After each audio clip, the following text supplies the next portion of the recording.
Right, ladies and gentlemen, welcome to your favorite Chess Journal YouTube channel. And I hope all of you are doing good. Today we are here to continue our journey with the chess strategy for intermediate level players series. And let's try to search for an opponent. And I've logged into chess24.com, beautiful site, I must say. And we get good players here. And our rating is in the intermediate level range. So yeah, we got white pieces, and I always love to. Okay, our opponent's rating is very high, 1986. If you are an intermediate level player, try learning openings with d4. Because I used to, as I said in my previous videos, that I used to play with 1.e4 or 1e4, but I stopped playing e4 games, and I shifted playing into d4. Okay, so our opponent has taken a lot of time. Probably he was thinking that whether since our rating looks lower than them, whether they're going to play or not. So we're going to have a good game, I believe, as our original rating is much more higher than the one showing here. So against 96, we're going to play in stick to the simple setup of playing the London system. This is a setup based opening where you have certain moves to play, or whichever the case is, or whatever the case is. So here we first finish creating this kind of pyramid where your dark square bishop goes out, and they're playing. This is the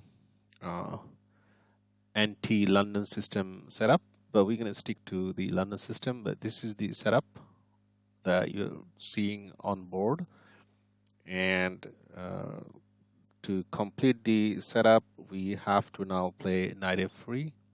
Let's play knight f3, and then this bishop comes here. Okay, so our opponent does seems to know what to play or how to play against the London system. That's the purpose of playing c5 as well, is to evacuate the transportation line where the queen comes to b6 square, this square here, and attack our weak pawn here on the queen side. Now, how do we defend? We're gonna stick to the as I said, the London system. If you play London system, you know that sooner or later you're gonna come to know that in this kind of situation, when the queen is attacking your weak pawn here on b2, there are a couple of moves. You can defend by playing here or going here. The best move is go here and offer an exchange of queens, because if the queens are exchanged, then we retake, and then we have a beautiful open file. Now they are pressuring to instead because of this pawn push and c4, they are challenging our queen. Now we've got a couple of options. We can retreat here on c2 square, or we can take ourselves and let them have this open or half open file. This is a tough call. I've got experience of playing the both here and taking both. And in this kind of setup or situation, I recommend when you know that your opponent has more highly rated than you, okay? Like in this case, our opponent has 1986. We've got 1574 rating. I believe you can see time here as well. And we are also running short in time. In this case, to avoid complication, exchanging queens is better.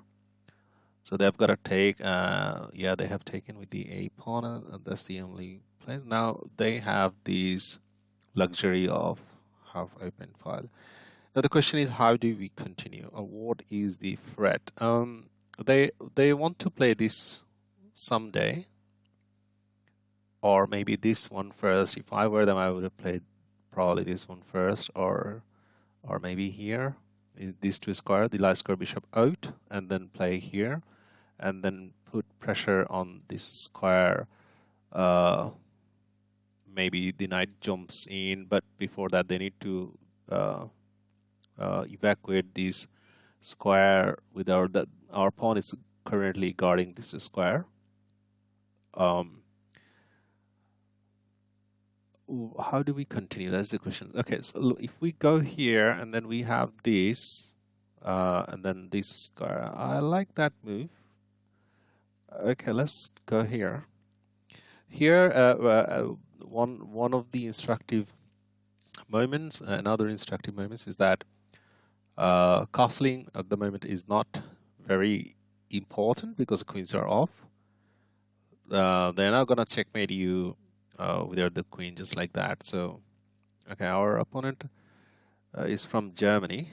I think you guys cannot see the flag because I have resized the screen capture. Because if I had the full screen capture, then the chessboard would have looked a bit smaller. So I think we can.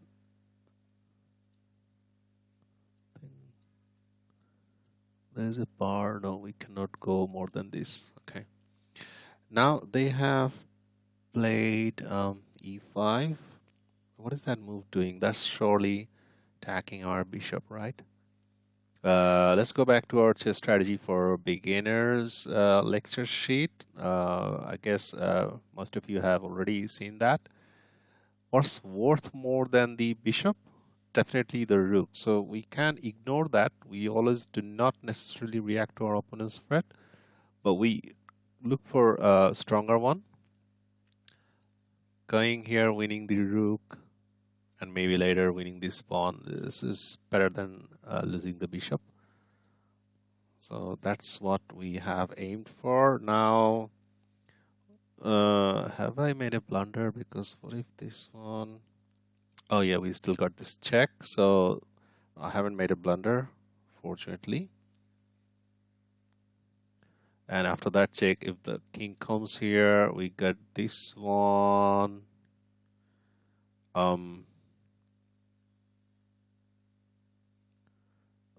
Actually not with the bishop, with the knight.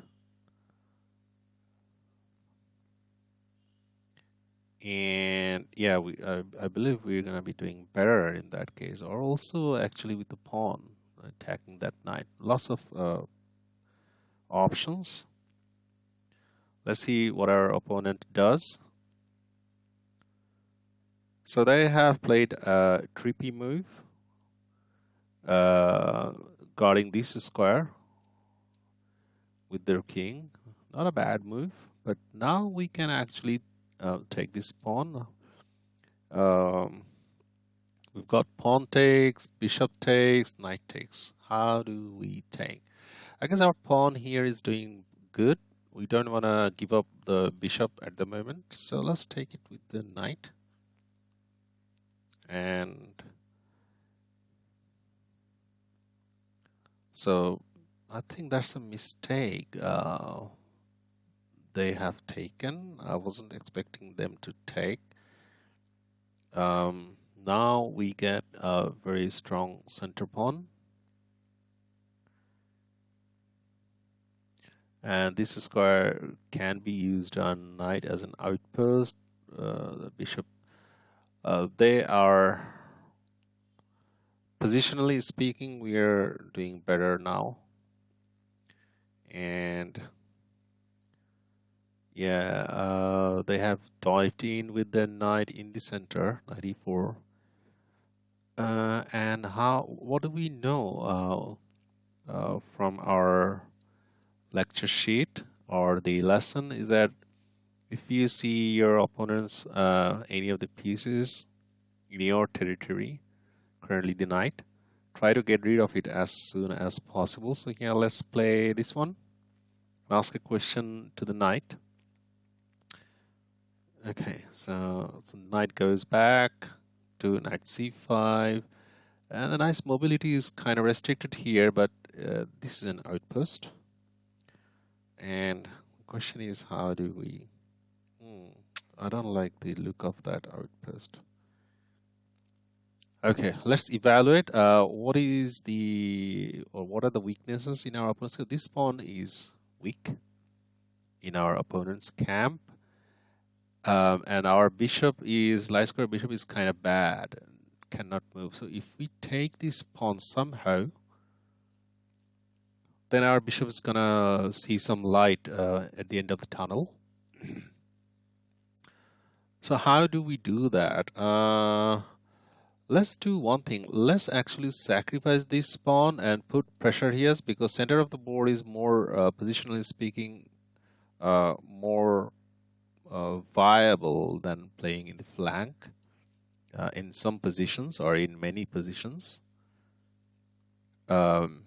Because threat is that we take there. If they take here, we take there. That comes to the tempo on the king. The king has to react. And we've got a lot of play. I mean, we're gonna win this pawn back, putting pressure on the rook. But rook has got this check, and yeah, in that case, this rook is loose. So we gotta think ahead that how to play. That's the reason why we play longer games, and that's a good move actually. Not letting go of this loose pawn. But tactically speaking, we got a tactical blow, right? We can defend this pawn. Okay, we can defend this pawn as well as take this one. Let's take it with the bishop, because this pawn is pinned to our rook. So we found tactics. Tactics is always there within the game. So we always have to look for tactics. Today I'm going to also tell you guys what to look for in each and every move. You're gonna basically have to look for number 1, checks, number 2, captures, number 3,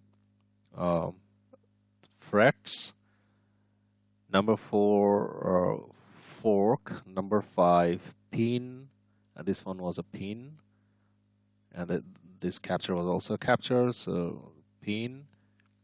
And number 6 is what's our opponent's latest move is doing and not doing. So if you guys keep these 6 things in your mind, and if you're an intermediate level player as well as a beginner level player, you'll find that your ratings have improved dramatically. Also, number 7 is no undefended pieces. Okay, I forgot to take that one. Now, that's a blunder I guess I made. Yeah, my thought process was interrupted. So they gotta make sure that this pawn doesn't remain loose. Why didn't I take this pawn? Now they gotta take this light square bishop, and we have to okay, they didn't see that one.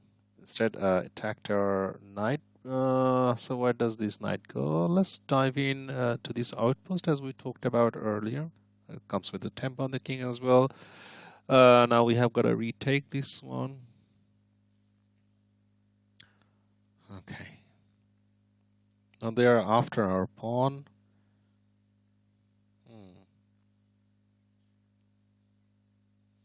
That pawn is guarded, right?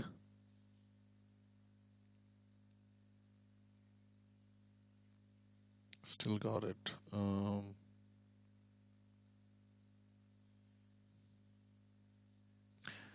Okay, they have set up a trap, I see. Now if we take this pawn, they got a check here, right? And then our bishop, because of their rook, our bishop is gonna be undefended. So Oh, tough opponent. Yeah, no wonder why they're higher rated. Now, what is the threat? Actually, they're taking here, right? We're losing time on the clock. The question is, do I or do we want to preserve this bishop or not? Light square bishop is actually. Tell you what. Let's save this bishop. Let them take our pawn. So we are sacrificing this pawn for the sake of activity. So if intermediate level players, you guys should know when to sacrifice or what to sacrifice or why you should sacrifice. Let's develop this. This rook is not doing anything. And what to which piece to save. In this case, we preserved our light square bishop because this bishop is now dominating this light square, not letting them, I mean, killing their light square bishop, so making their light square bishop real bad.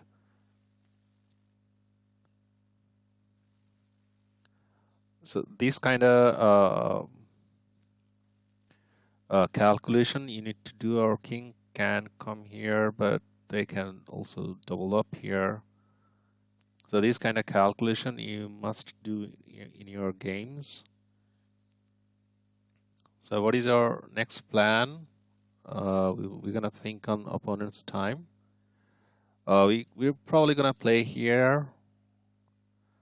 Okay, I wasn't expecting them to go there. Let's build our rooks or improve our rook's positioning and try to go here and aim for this weakness.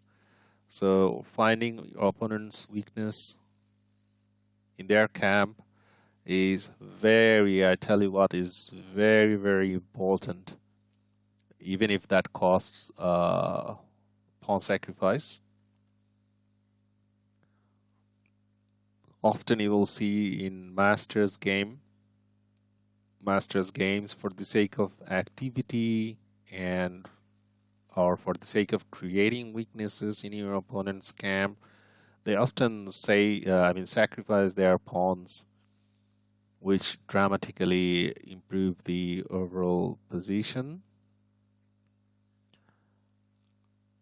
And if we talk about the opening, you should, at this level, you should stick to simple openings and think of improving your positional play.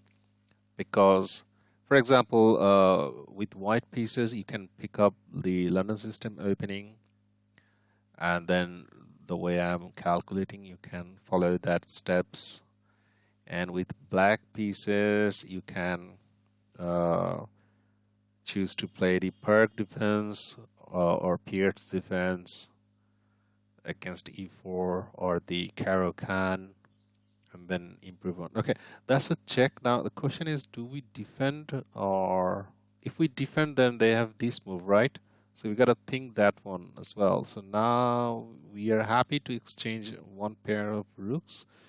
So we're going to take that one. I think exchanging rooks for them wasn't a good decision. They have this one though. Yeah.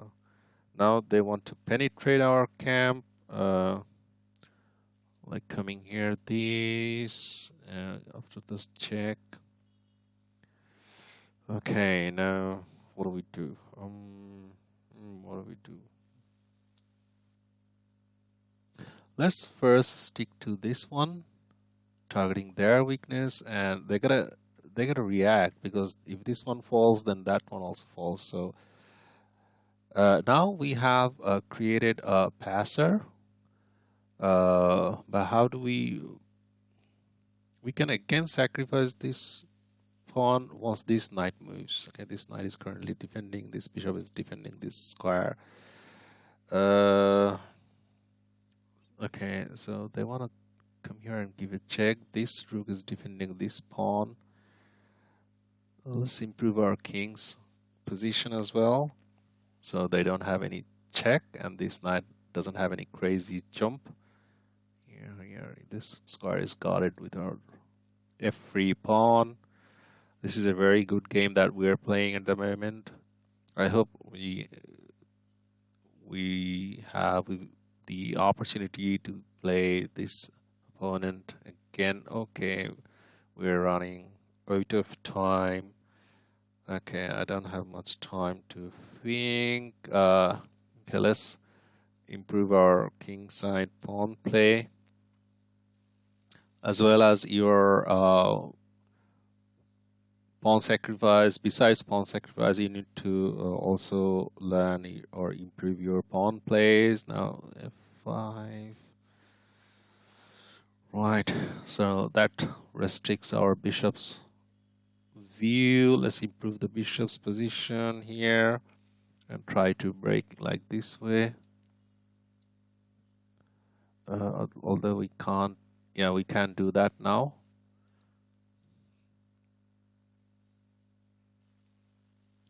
And to stop that, probably they have to play this one. So we are making them think.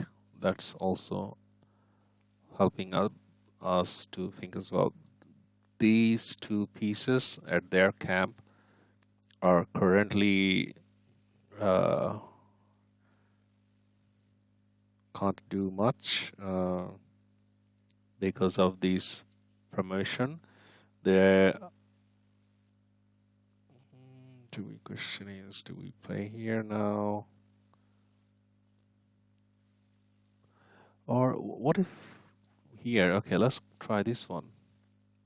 If the bishops can somehow reach there, this promotion is gonna be viable, I guess.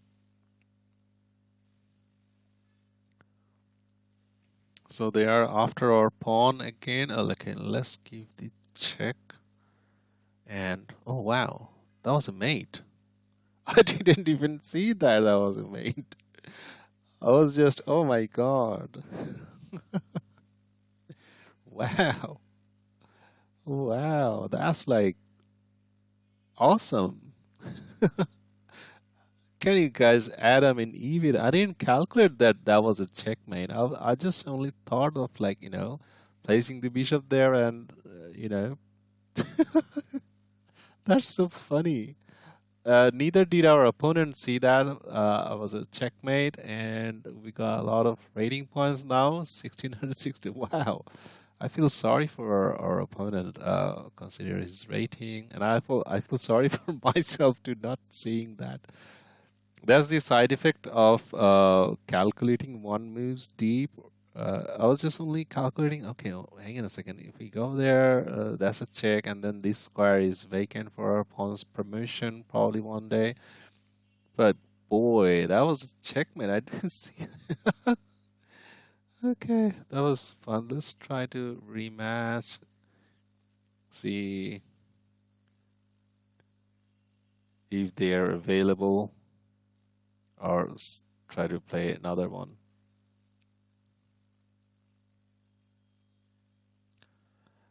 Okay.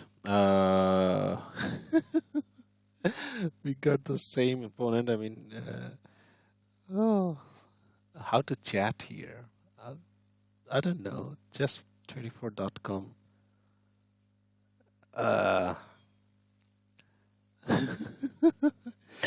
can still believe that. What have we done? Okay. They're playing Queen's Pawn opening or Queen's Gambit. And against Queen's Gambit, I prefer playing like this. D4, D5, and then C6. This is called the Slav defense in the Queen's Gambit opening, QGD. So in this case, when they take, we have to retake with our pawn. Taking with the queen is not good because, yeah, for that move, knight c3. Now we gotta guard this pawn by playing knight f6.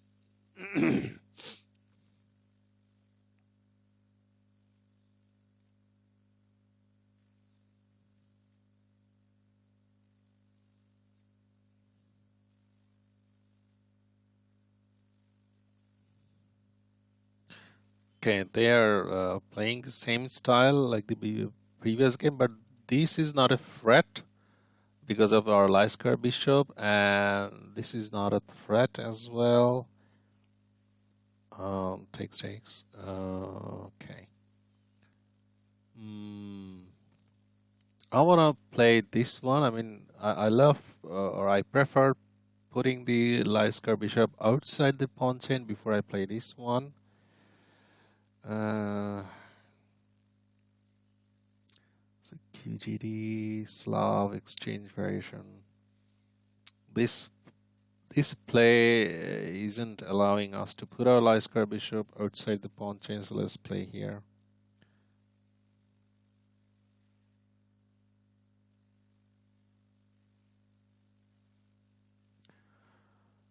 Slav defense exchange variation or Slav defense itself is again an easy opening to learn. So those of you who are worried about your opening, you can stick to this opening against 1d4. Or you can also play this opening against the London system. A bishop goes to this square. Also playing here, I've played here to prevent this.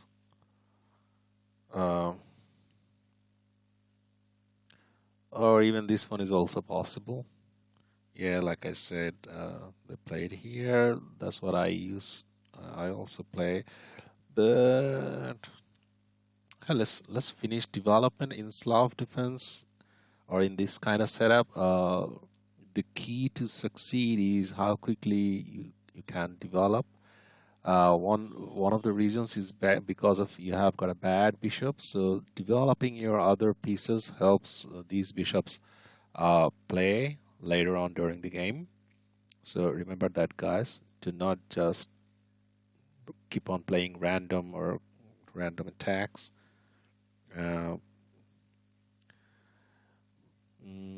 So now what? There is a trap in this line. I mean, like we play here, let them take this one, and then we play here, and the queen is sort of like trapped because we could. Let's try. Should we try on? I guess our opponent knows that one. Let's finish development. We talked about development.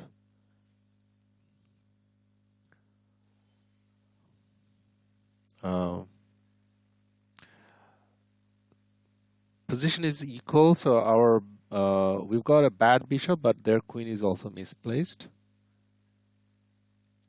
So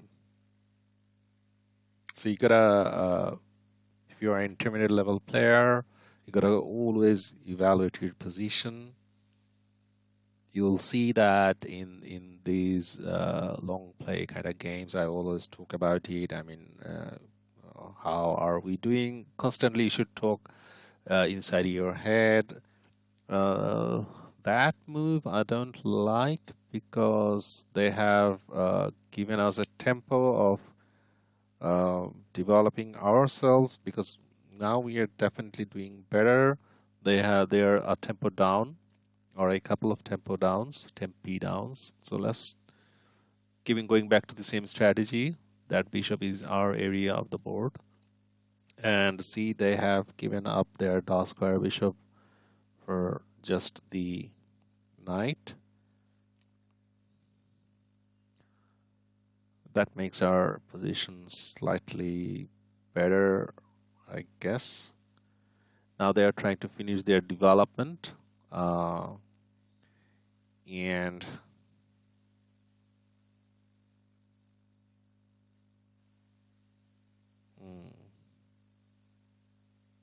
how do we continue? That's the question.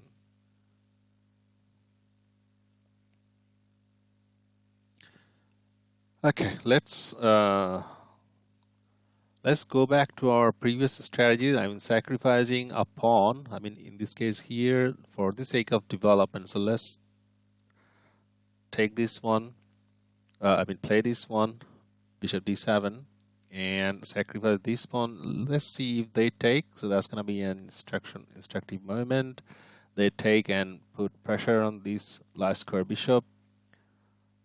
So today, as we have started, our series that the improving pawn play and sacrificing one or two pawns were necessary or for the sake of development or for the sake of active play. Now, I'm still gonna invite them to take this pawn. If they take this pawn, that's gonna be an instructive moment for all of you. Let me develop this rook here. See or if they still take this pawn. I think they know their fury.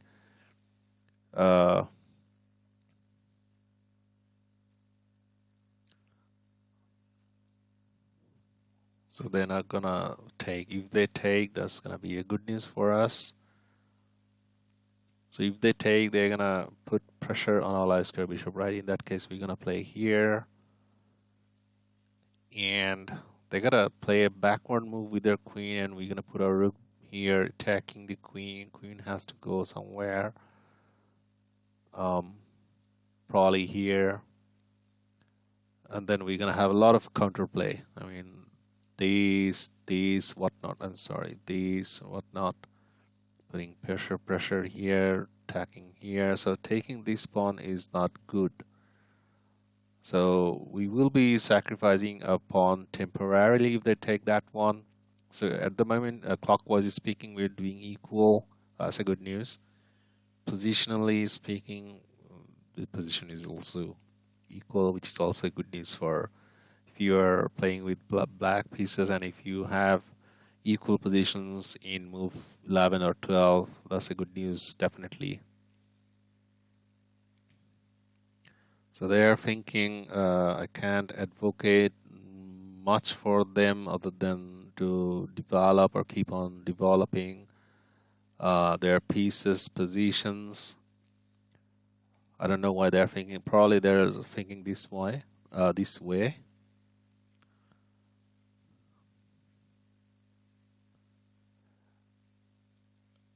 Yeah, also the way they have been checkmated in the last game, that mostly happens or happened in my cases as well when I play against the lower rated opponents. Sometimes I play recklessly, and or sometimes I used to play, should I say, recklessly.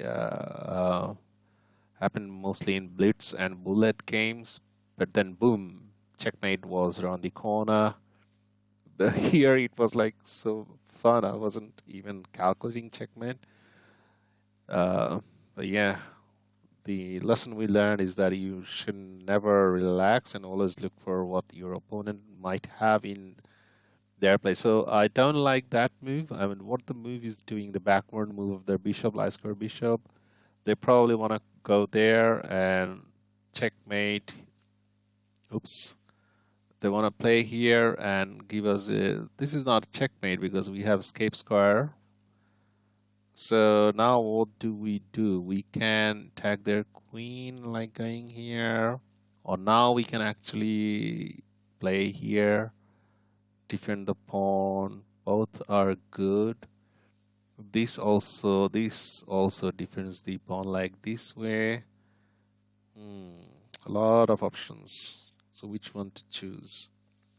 If we go here, then our knight has this. Oh, I like this one. Defending the pawn like this way. I like the look of that one. The queen has to move, so queen went there. So we do not have checkmate though. The question is, do we allow their queen to penetrate our camp? From experience, I've got better experience, like here, then going here and sacrifice around the corner somewhere. Probably here improving their nice position, and oh boy.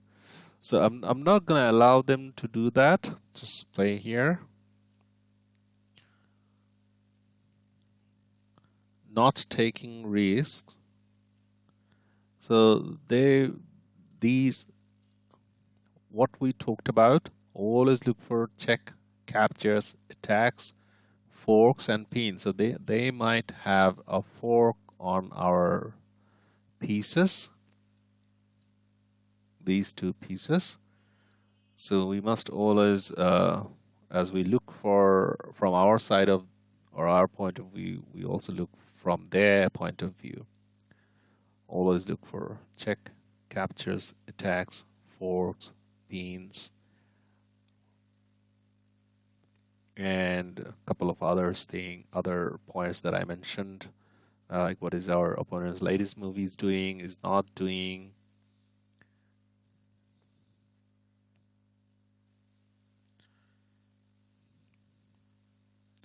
Good to see that they're thinking. That's how I am able to think and talk to you guys. I don't know why they are thinking or taking so much time. They've got a lot of options. I mean, like I said here, they're playing unnecessary moves. I mean, I don't really understand that move. So let's jump in the outpost, targeting this pawn.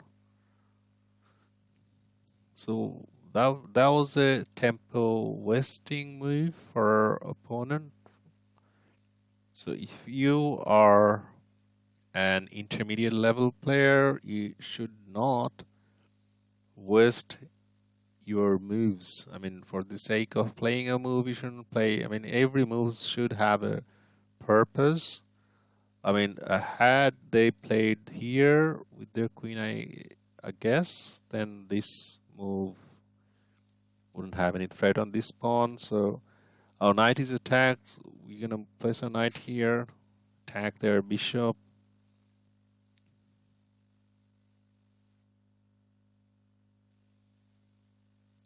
They are lacking serious play.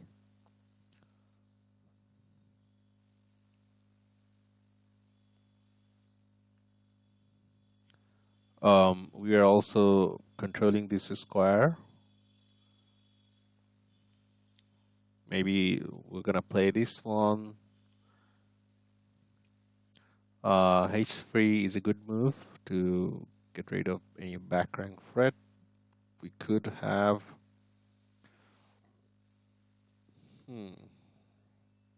Now, what do we continue? What is their weakness in their camp? Everything is good. We do not take this bishop yet, I guess.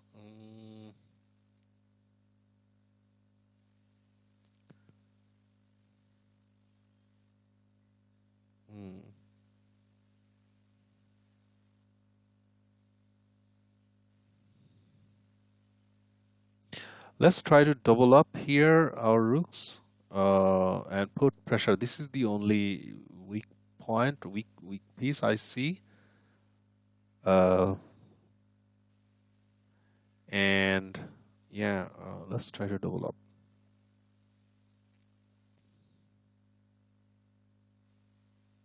Oh, did I miss this one? Man, what's happening? Oh, no, I didn't miss that one because of the knight.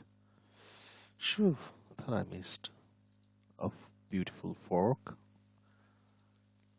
Okay, now they're really after our after the fork that we talked about. So see the benefit of thinking ahead. We already knew about it, and the question is, how do we react? We do not take here, allow their knights to come alive. We want their knight to stay there like as it is. Instead, we get out of the fork and attack their rook here by playing bishop f4 ourselves.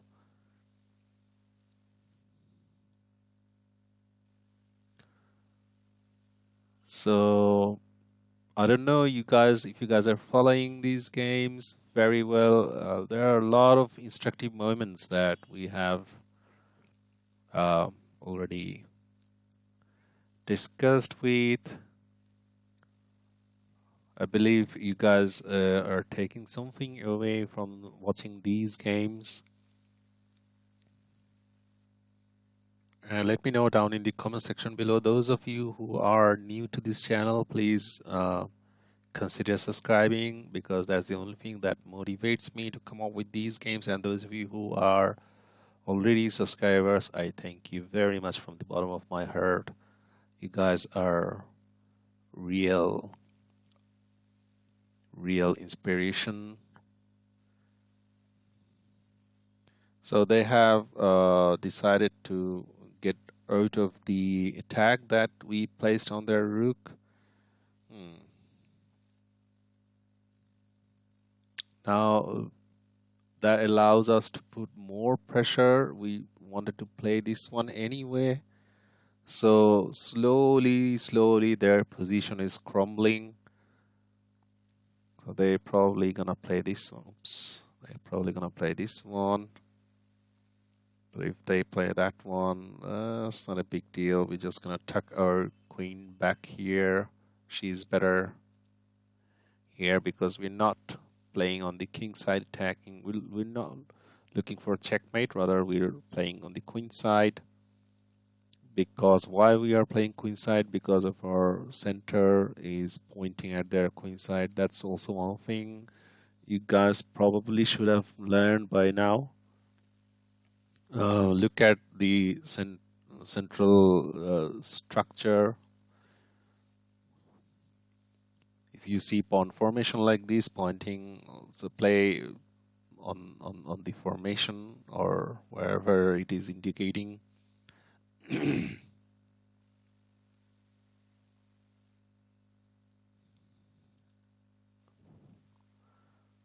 They should consider this one.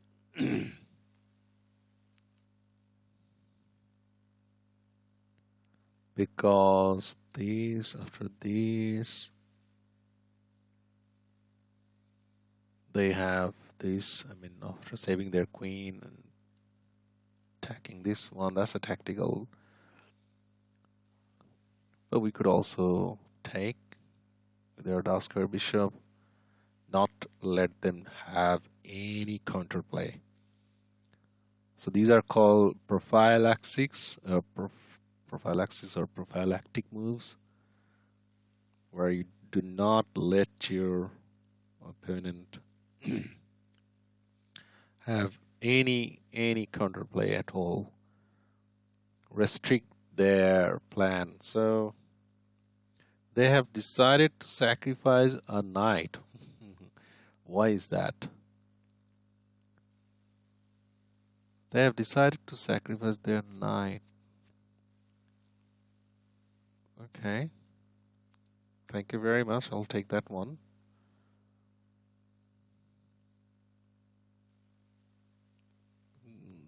For nothing, you have sacrificed a knight. Or gave away. What was the reason?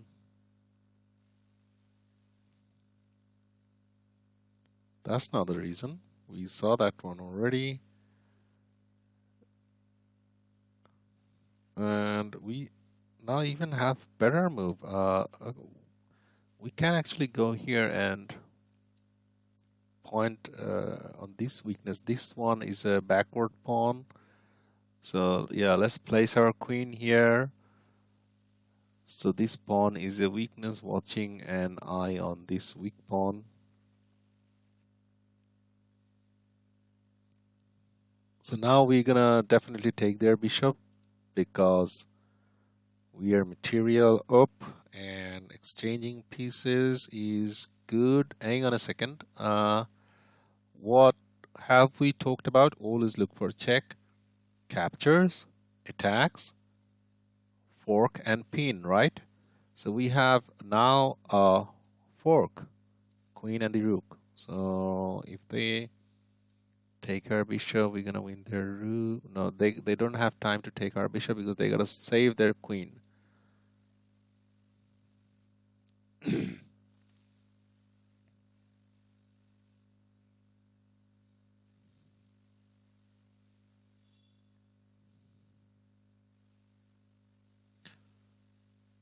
So the most important lesson we have learned today is, I mean, a couple of important lessons. Number one is the pawn play and pawn sacrifices to improve your position. Okay, they have resigned. And second one is that Always look for check captures attacks. We learned it from the beginner series, and once you are an intermediate level player, add two more things, which are check captures attacks or threats, fork and pin. Always also watch out for undefended pieces and look for what your opponent's latest move is doing and not doing. So if you follow these things and stick to this channel, Chess Generalities, uh, your ELO rating is definitely gonna improve. At least I bet 200 to 300 points. And let me know, guys, how are you doing in your ratings or whichever site you are playing. Let me know the site's name. I prefer playing Leeches, chess.com, and recently I've also started playing in Chess24. There is another site which is called Chess Tempo. That's also another beautiful site. So if you keep on playing on these 4 sites that I've mentioned, keep on playing on a regular basis with a little bit of instructions or the knowledge that you gain after watching these videos, I'm sure your rating is going to be improved. The more you play, the more you learn. Do not make same mistakes again and again. So I thank you very much again for tuning in to today's instructive video, and I wish you all the best in your chess career. Till the next time, take care of yourself. Bye-bye.